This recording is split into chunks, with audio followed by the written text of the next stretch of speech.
Penguin Random House Audio presents Banal Nightmare, a novel by Halle Butler. Read for you by Ruby Mccollister. Sometime in the not-too-distant past. Chapter 1. Margaret Anne Moddie, Yance, had just returned to her native land in the Midwestern town of X to mingle with the friends of her youth, to get back in touch with her roots, and to recover from a stressful decade of living in the city in a small apartment with a man she now believed to be a megalomaniac or perhaps a covert narcissist. She was trying not to think about it, trying to have a decent time in her new life. But invariably, some bleak thought would draw her back, and then the memories would start, vivid, cinematic, relentless, like a brainwashing clip reel for a cult with an unclear mission statement. It was summertime. She was currently sitting in the back seat of a car on a dark, damp evening, looking out of the rolled-down window, consciously relaxing her muscles by group. The streetlights illuminated round sections of the green maple leaves that formed a canopy over the street. The air smelled good, like clean mulch, with subtle undertones of motor oil. The trees, the smells, the sounds, the sights, the breezes, all activated a primal sensation in Moddie, a sensation she felt between her solar plexus and crotch. A feeling that was somewhat similar to unwelcome sexual arousal. She relaxed her shoulders, her arms, attempted to avoid slipping back into her dreary memories as the car drove through the night. The breakup had been precipitated by Moddie, who impulsively had sex 3 times with her coworker, Toby. He was a colleague, not a superior, but treated Moddie like his underling. He was a foolish man. Toby was muscular and short with a vein that stood out on his forehead, and Moddie liked to publicly humiliate him with casual mockery. She knew no one liked him, and in the break room everyone said that he was verbally abusive. Moddie was in charge of sorting the mail and answering the phones, so she knew about his court-mandated anger management classes, which were on Thursdays. After she and Toby had sex for the 3rd and final time, Moddie sat on a park bench to read Walt Whitman. Nick had been out of town on some kind of artistic retreat, but he would be waiting for her when she got home. As she pretended to read the poems, Moddie realized that she'd been effectively dead, without a single emotional or spiritual or intellectual stirring in her adult life.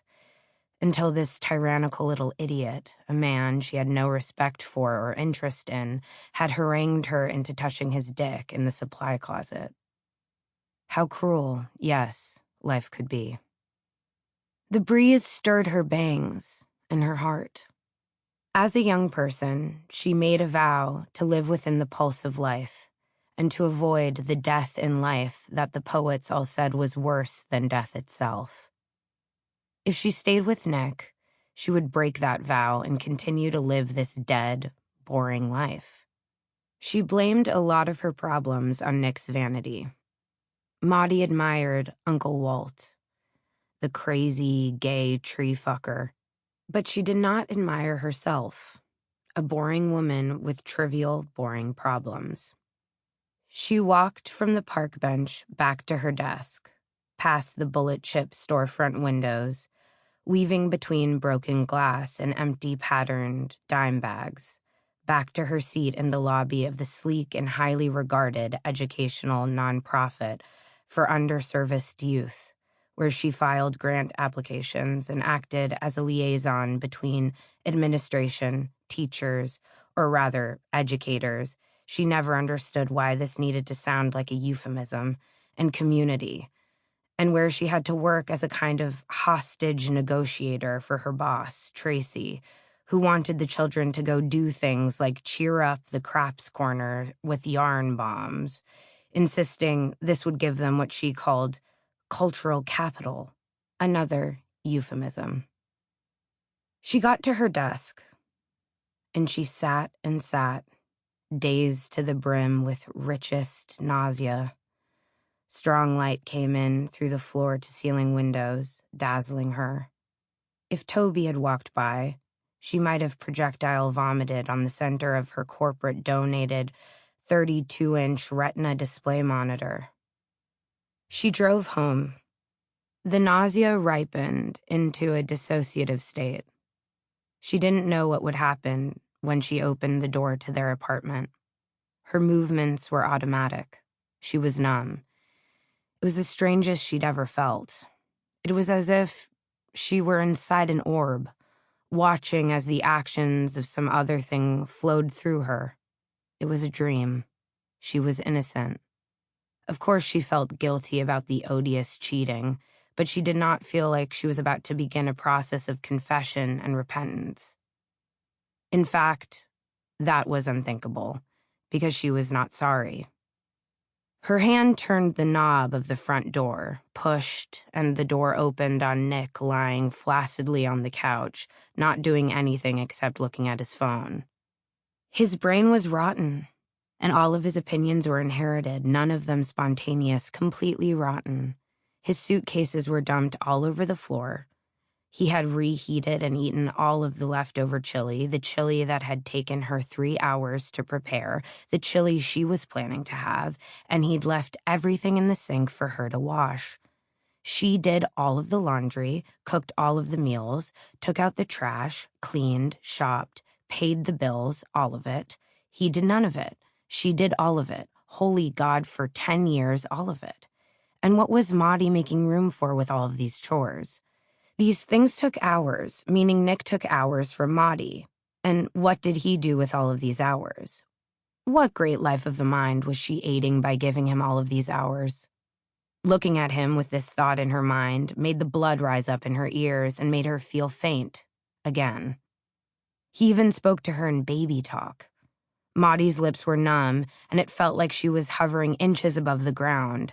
She'd told him in the first year, please, anything but baby talk. But her handsome boy, he was always so very hungry.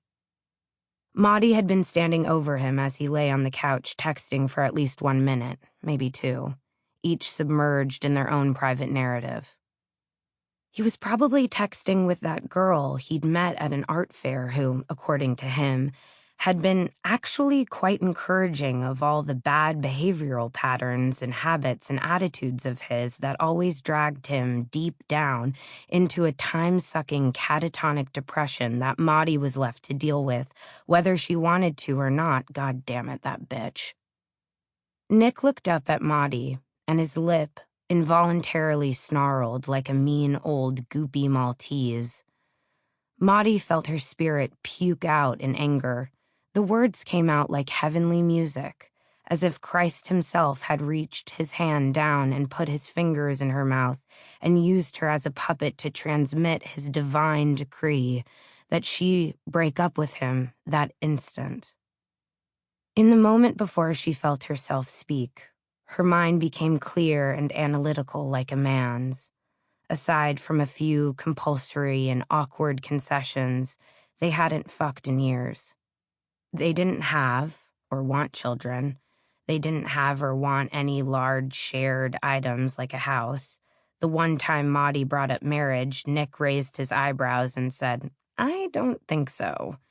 He told her she would make a terrible mother, but said nothing after she handed him his peanut butter sandwich and said, Oh, I don't know. I think I'm doing an okay job. He'd taken to saying things like, all men are more likely to be attracted to women in their 20s because they just have better bodies and more open minds. And when men and women break up in middle age, it's uniformly pathetic for the woman. Inevitably, she goes on some humiliating journey of self-discovery, joins a gym, gets a fun and funky haircut and some dim-witted affirmational therapist, and all she can manage to snag is a beat-down old divorcee with a broken dick and some other woman's children. Maybe he takes her on a few sad little vacations to Barbados. Maybe she wears a hot pink bikini with her big ass cheeks hanging out. Maybe she gets a tattoo on one of her cheeks that says YOLO. He started talking this way. Sample complete. Ready to continue?